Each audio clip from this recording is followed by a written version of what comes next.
Welcome to திசியாஸ் kitchen. திசியாஸ் kitchen என்ன பார்க்க போகிறோன்னா, மட்டன் கொழுப்பு குழம்பு தான் பார்க்க போகிறோம். இதில் சரிப்பாகம் மட்டனும் சரிப்பாகம் கொழுப்பை வச்சு மட்டன் குழம்பு தான் எப்படி செய்கிறதுன்னு பார்க்க போகிறோம். இந்த டேஸ்ட் அவ்வளோ சூப்பராக இருக்கும். ஒரு தடவை நீங்கள் இதை வாங்கி சமைச்சிட்டிங்கன்னா கண்டிப்பாக அடிக்கடி வாங்குவீங்க. அந்தளவுக்கு இதோட ருசி சூப்பராக இருக்கும். அதே சமயம் கொஞ்சம் கூட கவுச்சி ஸ்மெல்லே வராது. அதிகமாக கொழுப்பு சேர்த்தா குழம்பு நமக்கு திகட்டுற மாதிரி இருக்கும். அந்த மாதிரி எதுவுமே இருக்காது. ஒரு தடவையாக ட்ரை பண்ணி பாருங்கள். வாங்க இந்த மட்டன் கொழுப்பு குழம்பு எப்படி செய்யுதுன்னு வீடியோக்குள்ளே போய் பார்க்கலாம்.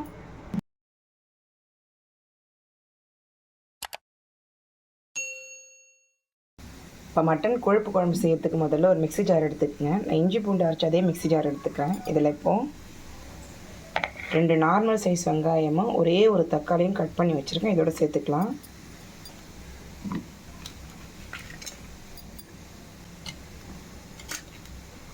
சேர்த்துட்டு இது கூடவே ஒரு 1/2 ஸ்பூன் அளவு இஞ்சி பூண்டு பேஸ்ட்டு சேர்த்துக்கிறேன். ஏன்னா நம்ம ஆல்ரெடி மட்டன் வேகக்குள்ளேயே 1/2 ஸ்பூன் அளவு இஞ்சி பூண்டு பேஸ்ட்டு சேர்த்துக்கிறோம். கொழுப்புன்றதுனால கொஞ்சம் மிச்சமாக சேர்த்தா நல்லாயிருக்கும். இஞ்சி பூண்டு பேஸ்ட்டு சேர்த்ததுக்கப்புறம் இது கூட ஒரு 1/2 கைப்பிடி அளவு துருவின தேங்காய் சேர்த்துக்கிறேன். தேங்காய் கூடவே ஒரு 1/2 ஸ்பூன் அளவு பொட்டுக்கடலை சேர்த்துக்கிறேன். ஒரு 1/2 ஸ்பூன் அளவு கசகசா. இது எல்லாத்தையும் கொஞ்சமாக தண்ணி சேர்த்த போல் நல்லா பேஸ்ட்டாக அரைச்சி எடுத்துக்கலாம். அவ்வளோதான், பேஸ்ட்டாக அரைச்சி எடுத்தாச்சு. இப்போ செய்ய ஆரம்பிக்கலாம். இப்போ மட்டன் கொழுப்பு குழம்பு செய்கிறதுக்கு ஒரு பாத்திரம் அடுப்பில் வச்சுக்கேன். வானல் எடுத்துக்கிறேன். இப்போ இதில் ஒரு 1/2 ஸ்பூன் அளவு எண்ணெய் சேர்த்துக்கலாம். எண்ணெய் இதில் எவ்வளோ கம்மியாக சேர்க்குறோமோ நல்லது. ஏன்னா நம்ம கொழுப்பு சேர்க்கறதுனால கொஞ்சம் நேரத்தையும் நல்லா எண்ணெய் பிரிய ஆரம்பிச்சிடும். அதனால் எண்ணெய் எப்பவுமே கம்மியாக சேர்த்துக்குங்க. எண்ணெய் நல்லா சூடானதுக்கப்புறம் இதில் ஒரு துண்டு பட்டை, 5 கிராம்பு, ஒரு நட்சத்திரப்பூ, ஒரு ஏலக்காய், 2 பிரியாணி இலை, இது எல்லாத்தையும் இதில் சேர்த்துக்கலாம். இதெல்லாம் நல்லா பொரிஞ்சதுக்கப்புறம் நம்ம அரைச்சி வச்சு மசாலாவை சேர்த்துக்கலாம்.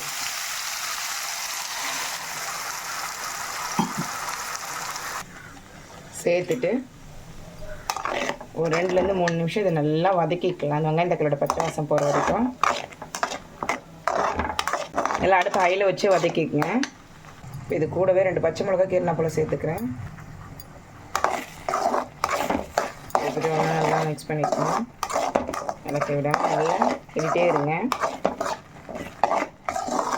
பாருங்க நல்லா வதக்கியாச்சு. இது மாதிரி அடி பிடிக்க ஆரம்பிக்கும். இதான் கரெக்டான ஸ்டேஜ். இந்த ஸ்டேஜில் நம்ம மசாலா ஐட்டம் சேர்த்துக்கலாம்.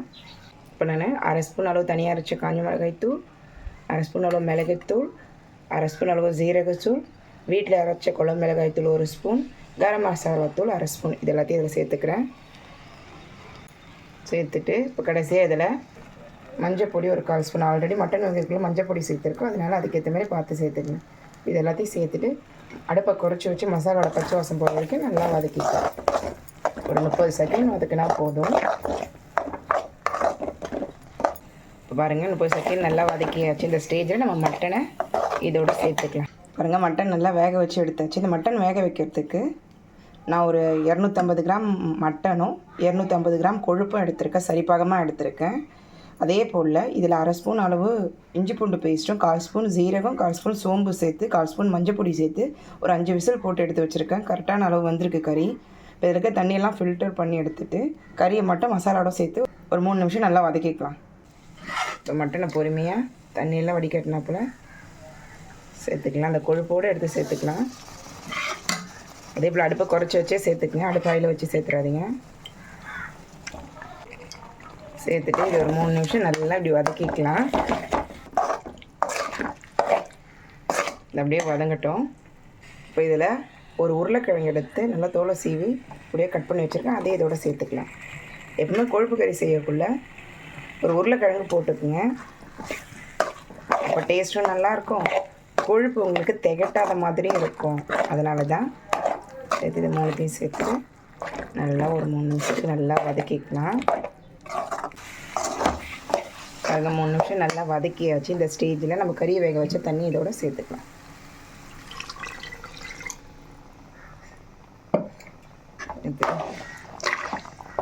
நல்லா மிக்ஸ் பண்ணிக்கணும். கட்டியாக இருக்கிற மாதிரி இருக்குது. ஏன்னா நம்ம பொட்டுக்கடலாம் சேர்த்துருக்கோம். இன்னும் கொதிக்க கொதிக்க கட்டியாகும். நான் இன்னும் கொஞ்சம் தண்ணி சேர்த்துக்கிறேன். தண்ணி சேர்த்துட்டு இப்போ கடைசியாக குழம்புக்கு தேவையான அளவு உப்பு சேர்த்துக்கலாம். சேர்த்து நல்லா மிக்ஸ் பண்ணி விட்டுக்குங்க. குழம்பு நல்லா கொதிச்சு இந்த உருளைக்கிழங்கு நல்லா வெந்து வரட்டும். அதுக்கு ஒரு மூடி போட்டு மூடிடலாம். அவ்வளோதான், மட்டன் குழம்பு ரெடி ஆகிடுச்சுன்னு ஓப்பன் பண்ணி பார்க்கலாம். பாருங்கள், எண்ணெய்லாம் கொழுப்பு நம்ம எண்ணெயே கொஞ்சமாக தான் சேர்த்தோம், 1 ஸ்பூன் அளவு தான் சேர்த்தோம். கொழுப்பில் இருக்கிற எண்ணெய்லாம் நல்லா பிரிஞ்சு வந்து நல்லா சூப்பராக நம்மளோட மட்டன் குழம்பு நல்லா சூப்பராக ரெடி ஆகிடுச்சு. இப்போ கடைசியாக இது மேலே புதினா கொத்தமல்லி சேர்த்துக்கிறேன்.